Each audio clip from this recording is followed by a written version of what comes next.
Bayangkan sebuah negeri yang terpecah belah, di mana setiap wilayah dipimpin oleh panglima perang yang haus kekuasaan.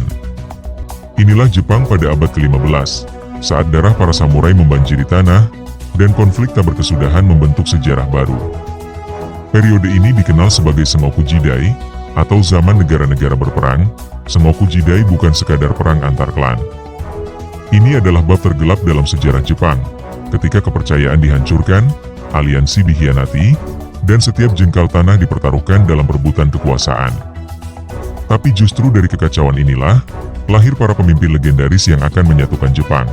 Dalam video ini, kita akan menyelami periode penuh darah dan strategi ini.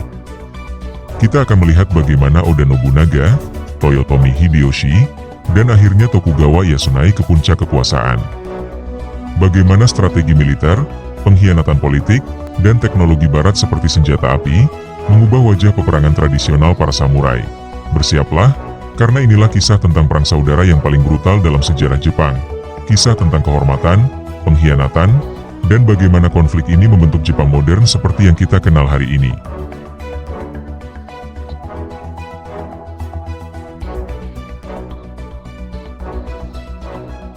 Sengoku Jidai bermula setelah berakhirnya pemerintahan Ashikaga Shogunate pada pertengahan abad ke-15.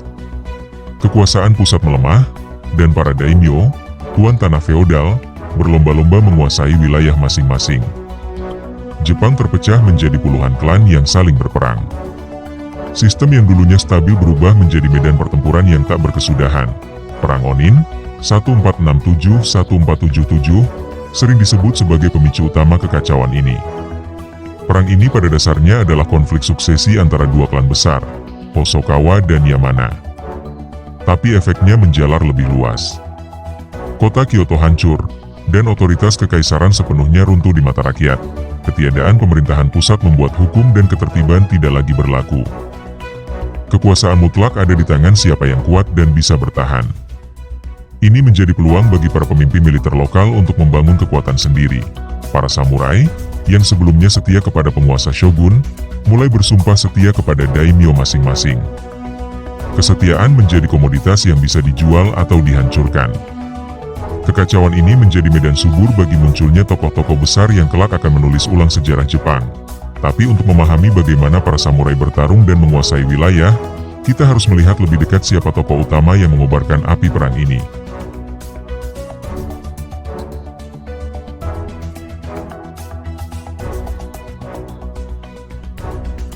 Di tengah kekacauan, muncul seorang pemimpin ambisius dari Provinsi Owari, Oda Nobunaga.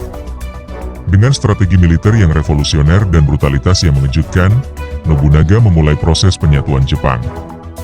Dia dikenal karena menghancurkan siapapun yang menghalanginya, termasuk keluarga dan sekutunya sendiri. Salah satu langkah revolusionernya adalah penggunaan senjata api dalam skala besar.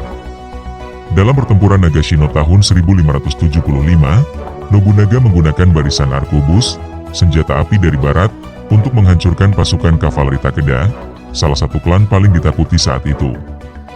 Ini menandai titik balik dalam taktik perang samurai. Namun, Nobunaga bukan hanya jenderal. Dia adalah politisi licik dan pemimpin reformis.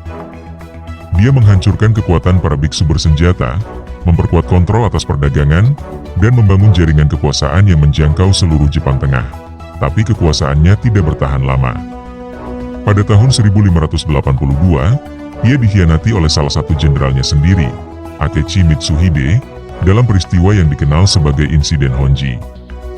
Nobunaga dipaksa melakukan seppuku, ritual bunuh diri samurai, yang mengguncang seluruh negeri. Namun kematiannya bukan akhir, melainkan awal dari babak baru.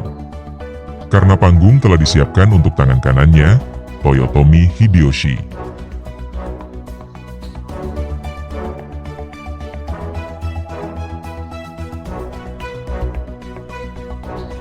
Toyotomi Hideyoshi adalah kebalikan dari Nobunaga. Ia bukan berasal dari kelas samurai, melainkan anak petani yang naik pangkat karena kecerdasan dan kesetiaannya. Setelah kematian Nobunaga, Hideyoshi dengan cepat membalas dendam pada pengkhianat Akechi Mitsuhide dan merebut kendali pasukan. Hideyoshi tidak hanya melanjutkan misi penyatuan Jepang, tetapi juga memperkuat stabilitas internal. Ia memperkenalkan sistem kadastral dan pelarangan senjata bagi petani, yang bertujuan membatasi kekuatan pemberontakan. Dalam satu dekade, hampir seluruh Jepang berada di bawah pemerintahannya. Namun Hideyoshi juga punya ambisi besar. Ia memimpin invasi ke Korea pada tahun 1592 dengan harapan bisa memperluas kekuasaan ke Cina. Tapi kampanye militer ini gagal total, menguras sumber daya Jepang dan memperlemah kekuasaannya.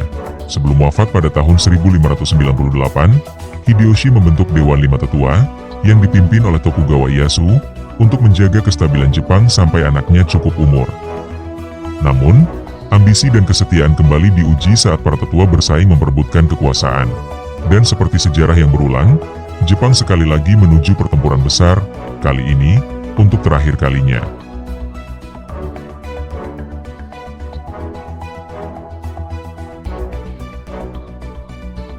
Tokugawa Ieyasu, daimyo dari Provinsi Mikawa, adalah pemain sabar yang tahu kapan harus menunggu dan kapan harus menyerang. Setelah kematian Hideyoshi, ia memanfaatkan ketidakstabilan politik dan mempersiapkan langkah terakhir menuju dominasi penuh. Pertempuran Sekigahara tahun 1600 menjadi titik balik. Ini adalah pertempuran terbesar dalam sejarah Jepang, melibatkan lebih dari 160.000 pasukan dari dua faksi besar. Dalam pertempuran inilah, Ieyasu mengalahkan pasukan loyalis Hideyoshi dan mengukuhkan dirinya sebagai penguasa mutlak Jepang. 2 tahun kemudian, Ieyasu diangkat menjadi shogun, memulai era keshogunan Tokugawa yang akan bertahan lebih dari 250 tahun. Inilah akhir dari Sengoku Jidai.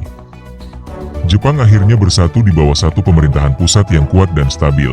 Di bawah Tokugawa, Jepang memasuki masa Edo, era kedamaian, isolasi, dan pertumbuhan budaya. Para samurai kehilangan fungsi militer mereka dan berubah menjadi kelas birokrat. Struktur feodal yang stabil pun terbentuk. Ironisnya, semua ini tidak mungkin terjadi tanpa ratusan tahun kekacauan, darah, dan intrik. Sengoku Jidai adalah harga mahal yang harus dibayar untuk perdamaian yang panjang.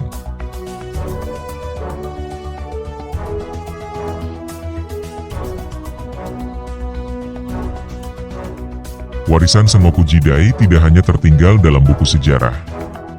Nilai-nilai seperti kehormatan, kesetiaan, dan strategi masih melekat dalam budaya Jepang modern, dari manajemen bisnis hingga film dan anime populer.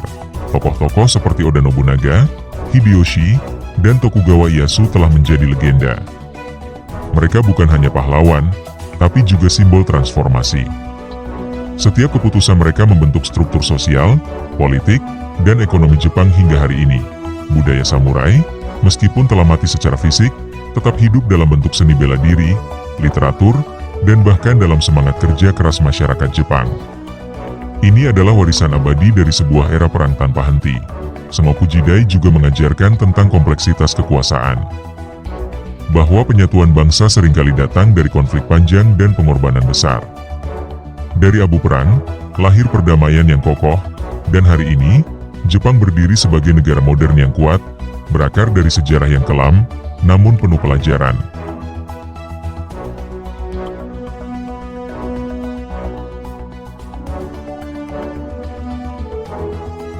Perang saudara paling brutal dalam sejarah Jepang ini membuktikan satu hal. Dalam kekacauan, ada peluang untuk kebangkitan. Sengoku Jidai bukan sekadar catatan tentang peperangan, tapi juga kisah tentang transisi dari era feodalisme ke tatanan baru yang lebih stabil. Dari pertumpahan darah muncul pemimpin visioner. Dari kehancuran lahir tatanan yang lebih kokoh. Setiap langkah Oda, Hideyoshi, dan Tokugawa bukan hanya soal menaklukkan, tapi membentuk ulang bangsa. Kisah Sengoku Jidai adalah pengingat bahwa sejarah tidak pernah statis.